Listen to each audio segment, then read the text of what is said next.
Assalamualaikum warahmatullahi wabarakatuh.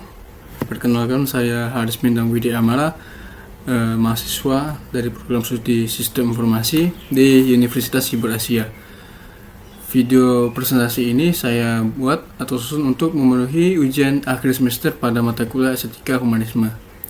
Pada kesempatan kali ini saya akan mengangkat sebuah tema, yaitu Industri 4.0 dan Society 5.0. Mengapa tema ini saya pilih dan penting untuk saya bahas? Karena pada hari ini kita sedang berada di titik persimpangan sejarah, yaitu kita hidup di era di mana batas antara dunia fisik dan dunia digital atau ruang siber semakin bias.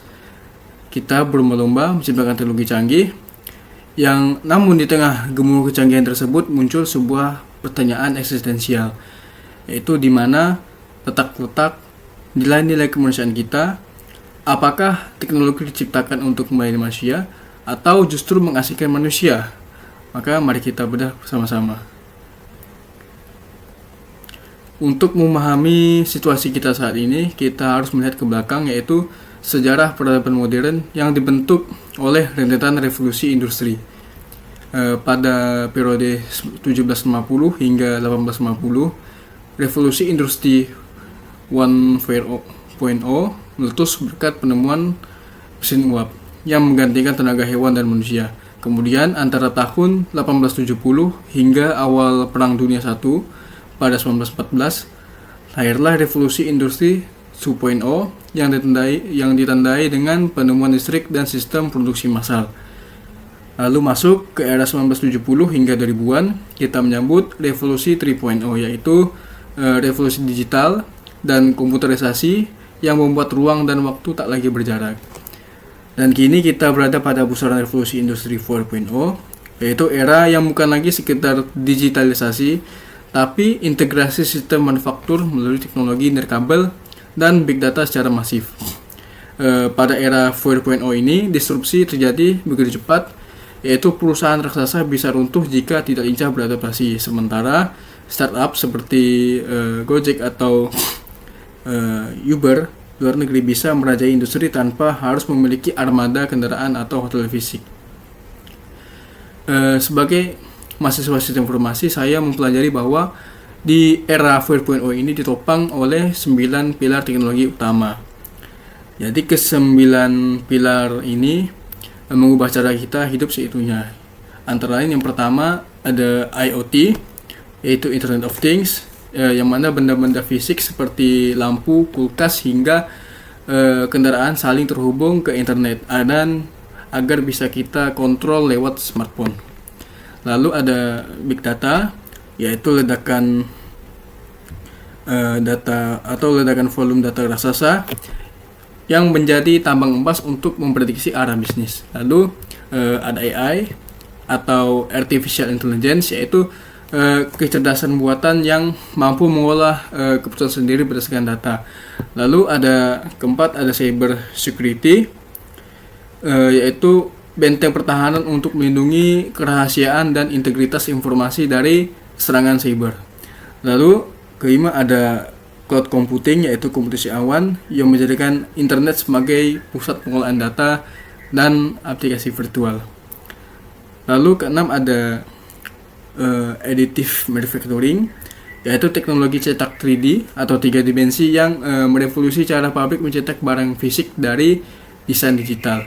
Lalu ada AR, yaitu augmented reality, teknologi yang menggabungkan benda maya ke dalam lingkungan nyata. Lalu ada simulation, yaitu pembuatan model digital untuk menguji kinerja atau keselamatan sebelum diterapkan di dunia nyata. Lalu ada terakhir sistem integration, yaitu sistem menyatukan berbagai subsistem fisik maupun fungsional menjadi satu kesatuan utuh. Jadi ke-9 pilar teknologi tersebut ini memang luar biasa, namun konsekuensi dan dampaknya tidak bisa kita abaikan. Jadi disrupsi ini menghantam 3 bidang utama. Yang pertama, dampak bidang ekonomi, yaitu operasional industri memang menjadi jauh lebih cepat, murah dan efisien berkat mekanisme dari robot. Dan di sektor perdagangan, era ini melahirkan raksasa e-commerce atau toko online seperti Tokopedia, Shopee, dan Lazada yang merajai pasar. Namun di sisi gelapnya, industri tradisional dan berskala kecil mengalami stagnasi bahkan kebangkrutan karena tidak mampu bersaing dengan sistem otomatis raksasa tersebut. Yang kedua, dampak bidang sosial, yaitu meningkatnya arus industrialisasi dan urbanisasi yang membuat kota-kota menjadi padat. Dan celakanya, ketika pencari kerja melimpah, pabrik-pabrik justru lebih memilih menggunakan tenaga mesin dan robot ketimbang menggunakan atau memilih tenaga manusia. Jadi yang berakhir pengangguran yang membengkak, angka pengangguran yang membengkak, yang mempertegas jurang pemisah antara kelompok buruh dan pengusaha. Terakhir, yang ketiga, yaitu dampak bidang politik, yaitu ketimpangan ekonomi dan ketidakadilan yang saya sebutkan tadi, yang itu memicu ketidakstabilan mengenai isu-isu pengangguran ini seringkali dimanfaatkan menjadi gerakan politis atau memunculkan organisasi sosialis dan kemanusiaan yang menuntut keadilan hak cipta tenaga kerja. Jadi melihat ancaman tadi, hilangnya sisi kemanusiaan akibat industri 4.0, maka dunia mulai mencari jawabannya, dan jawaban itu datang dari Jepang, yaitu pada tahun 2019 melalui konsep berupa Society 5.0. Jadi jika revolusi industri 4.0 ini berfokus pada apa yang terjadi di dalam pabrik dan teknologi, maka Society 5.0 ini berfokus pada apa yang terjadi pada manusia atau masyarakat.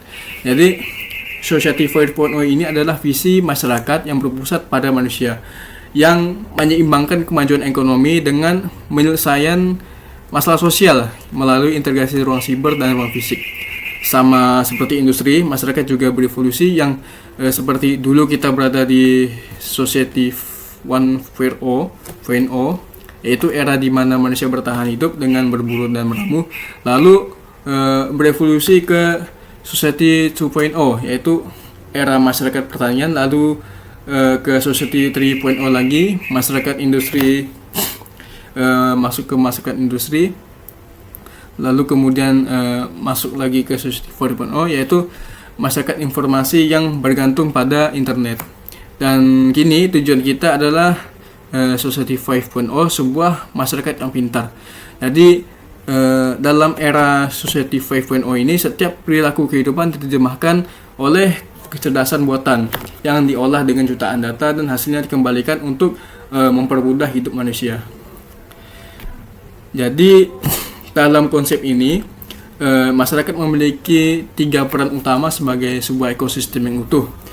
Yang pertama, masyarakat sebagai ekosistem yang pintar, yaitu teknologi mutakhir tidak lagi digunakan murni untuk mencetak uang bagi perusahaan, tapi didedikasikan juga sepenuhnya untuk memudahkan manusia dan menyelesaikan masalah keseharian. Yang kedua, masyarakat sebagai ekosistem yang komprehensif, yaitu tatanan masyarakat tidak hanya dinilai dari seberapa besar pabriknya, tapi bagaimana ekonomi digital seperti pengembang web atau bisnis online bisa menembus batas negara dan membangun kesejahteraan yang merata.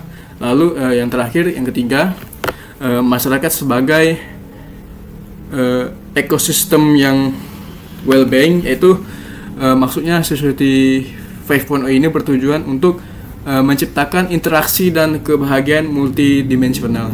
Jadi teknologi yang digunakan ini untuk melindungi kesehatan lingkungan, lalu untuk menjaga harmoni dengan alam, lalu menciptakan nilai sosial dan memberikan kenyamanan hidup bagi semua makhluk. Jadi singkatnya, ini adalah simbiosis mutualisme antara inovasi dan kebahagiaan.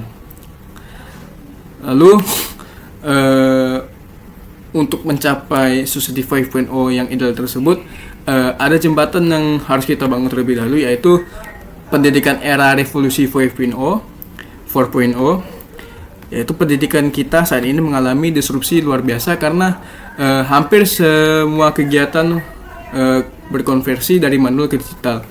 Lalu kurikulum harus direvitalisasi. Kita dituntut menjadi pembelajar sepanjang hayat dan harus juga menguasai apa yang disebut sebagai literasi baru. Jadi kita ini tidak cukup hanya bisa membaca huruf, tapi juga butuh literasi data untuk membaca, menganalisis, dan membedakan informasi dari tumpukan big data. Lalu kita juga butuh literasi dari teknologi untuk memahami cara kerja aplikasi, logika dalam mesin, dan prinsip rekayasanya. Dan yang tidak boleh dilupakan, seperti pesan mata kuliah ini, adalah literasi manusia yang berakar pada ilmu humanitis, komunikasi, dan desain. Jadi lalu memasuki Society 5.0, gelar akademik saja tidak cukup, ada 4 soft skills utama yang mutlak kita miliki.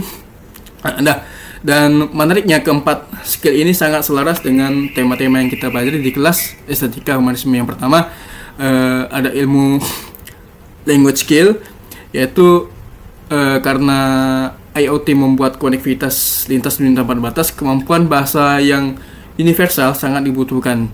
Yaitu ini adalah untuk modal utama kita dalam melakukan building networking atau membangun jejaring secara global. Yang kedua ada IT literacy atau pemahaman akan teknologi cyber, memberikan kita fleksibilitas mental, namun kecepatan teknologi ini kan sering memicu beban pikiran, dan disinilah pentingnya mindfulness dan fokus. Kita harus menggunakan IT dengan kesadaran penuh. Yang ketiga ada writing skill, yaitu keterampilan menulis mendorong kita untuk menuangkan ide secara orisinil, jernih, dan menyusun publikasi ilmiah yang bermanfaat. Ini adalah cerminan dari kemampuan berpikir yang hot and lots, yaitu berpikir kritis, ilmiah, dan sistematis. Lalu ada yang terakhir, skill leadership, yaitu gaya kepemimpinan. Jadi pemimpin di era disrupsi harus memiliki jiwa yang kuat, berani, dan terbuka terhadap masukan, dan juga mau mengembangkan bakat timnya. Jadi pemimpin Society 5.0 ini juga butuh emotional intelligence atau kecerdasan emosional yang tinggi. Jadi saat terjadi contohnya sebuah krisis, seorang pemimpin ini harus mampu melakukan resolusi konflik atau konflik manajemen, dan mampu mengelola amarahnya atau anger management secara dewasa. Lalu bagaimana kita memandang semua ini dalam konteks bangsa kita, itu Indonesia. Jadi hadirnya Society 5.0 ini membawa paradigma baru yang humanitis. Jadi konsep ini mengembalikan kodrat bahwa revolusi seharusnya berpusat pada kesejahteraan manusia. Jadi bukan sekedar produksi material. Jadi bagi Indonesia, visi Society 5.0 ini harus diangkat menjadi cetak biru pergerakan nasional untuk memastikan keberlangsungan eksistensi bangsa. Jadi pemerintah harus menyiapkan regulasi tegas untuk melindungi para pekerja dari ancaman hilangnya dari lapangan pekerjaan yang akibat dari robot dan AI. Jadi harus ada pembiayaan dan perencanaan nyata untuk program upskilling masyarakat. Dan di saat yang bersamaan kita juga harus terus membangun industri digital strategis karya anak bangsa yang tetap mengedepankan nilai sosial kapital dan soft power. Masyarakat Indonesia yang gotong royong. Teknologi ini juga harus dijadikan alat untuk memberdayakan UMKM, jadi bukan untuk menindas mereka.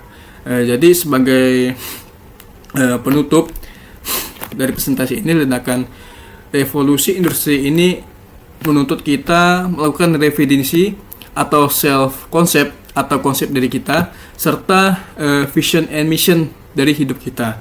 Jadi kita bukan sekedar operator mesin, tapi kita adalah manusia pencipta peradaban. Secara fundamental, industri 4.0 dan Society 5.0 bukanlah dua kubu yang bermusuhan. Jadi industri 4.0 ini menyediakan alat merubah kecerdasan buatan, sedangkan Society 5.0 ini memastikan bahwa manusialah pemain utama yang memegang kendali atas alat tersebut. Jadi tugas kita sebagai mahasiswa sistem informasi adalah memanusiakan teknologi. Jadi mengingat bahwa di balik setiap baris kode, di balik setiap baris data yang kita kelola ada nyawa, nasib, dan kebahagiaan manusia yang sedang kita pertaruhkan. Demikian analisis saya mengenai pergolakan era digital kemanusiaan. Dan di akhir video ini saya telah melampirkan daftar pustaka yang menjadi landasan akademis bagi argumen yang saya sampaikan. Dan saya ucapkan terima kasih yang sebesar-besarnya kepada Ibu Syifa selaku dosen pengampu atas dedikasi dan ilmu yang telah dibagikan. Saya Haris Bintang Widi Amara pamit undur diri. Wassalamualaikum warahmatullahi wabarakatuh.